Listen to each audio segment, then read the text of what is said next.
Good morning and welcome to Marty's Bench. Today we're going to tie the most popular color of the Pat's Rubberlegs, at least around here. This is a coffee and black. I'm tying it on a size 8. Save a little time. I've already got some .030 lead, 14 wraps of it. I stopped at about a full eye width behind the eye. And you're going to want a little bit of a thread dam in front and another one behind it. And since .030 lead is kind of thick, we're going to build up a thread ramp so our chenille doesn't have to make a big jump to get up on top. And then we're going to do the same at the front. Just get close, doesn't have to be perfect. The leg material is Spanflex. Choose an olive. There are some gold colors, black works.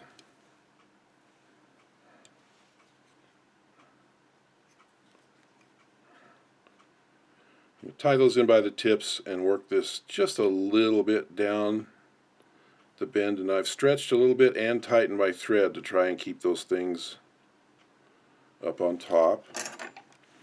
And we're going to cut that about the same length as the hook. Now the chenille we've got is Variegated. Like I said, black and coffee. There are some black and dark olive ones that are very popular. They tend to be dark because they're in the size range of the salmonflies, big bugs. Alright, now normally we go straight in and tie the legs and then wrap the chenille forward, but I think this makes it a little easier to go ahead and wrap the back half now.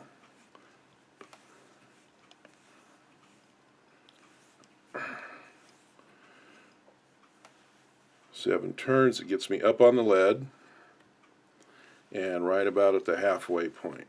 Now I'm going to tie that in but not trim it, and then I'm going to use that bundle of chenille to kind of help shape my legs. I set the leg out so that it's at least the length of the hook shank, and tie it in on my side and bring the thread right back up against the chenille, and then I'll fold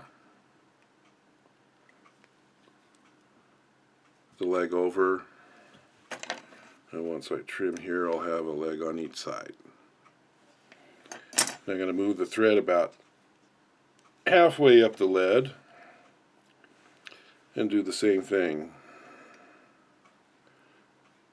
Now I'm coming back with the thread until these top 2 legs are about a turn of chenille apart. If you get one of those legs that folds back, just, let's see, trying to reach across and see. Go ahead and make a turn behind the leg and you can get it lifted out.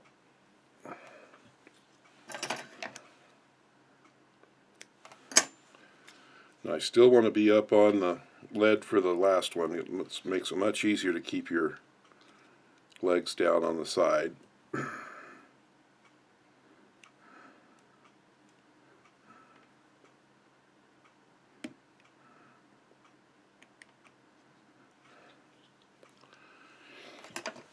And cut that off, and with a little luck most of these legs are close to the same length. But we'll lift them up and trim them all the same length as the shortest one, and now you should have 6 legs that are identical. Now the rest of your spandex should be just enough to tie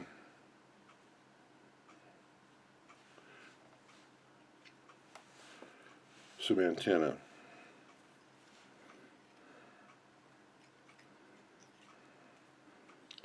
Get a couple right there on the hook shank itself. Alright, now we can weave the chenille through.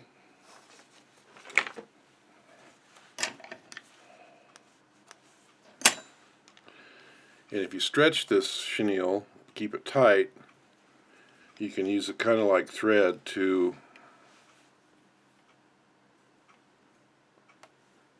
position those legs.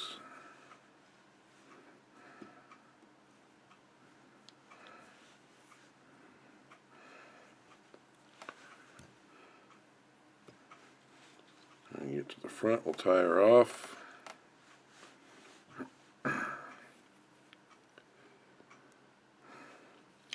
Now you can tie your whip finish up here if you want.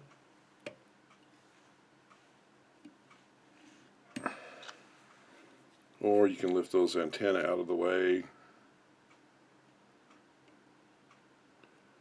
and tie it right behind the eye.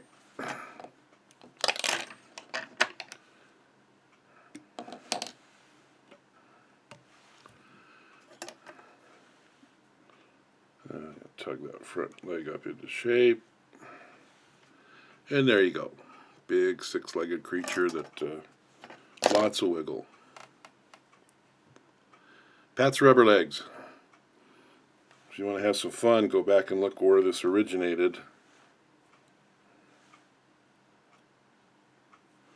Girdle Bug. Called a girdle bug because the place to get white rubber strands like this was to take apart a girdle, take the elastic out of the waistband. So anyway, there you go. Pat's Rubberleg.